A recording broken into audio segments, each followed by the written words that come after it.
Hello everyone, in today's video, I'll show you on how you can fix your Asus laptop with no sound. So the first thing that you want to do is to actually head over to the sound icon, and from here just make sure that your sound slider is not on the mute button. You could do that by pressing on this button right here.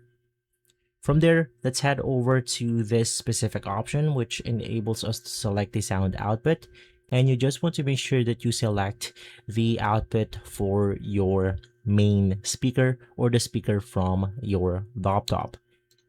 Right after that, let's head over to our keyboard, and most likely you have this mute button right here on your keyboard.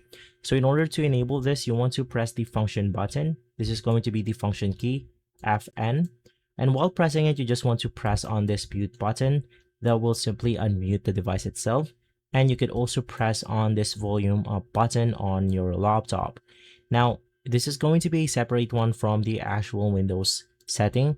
So in most cases, your laptop is just muted on your keyboard right here. So you just want to press this button and you're good to go.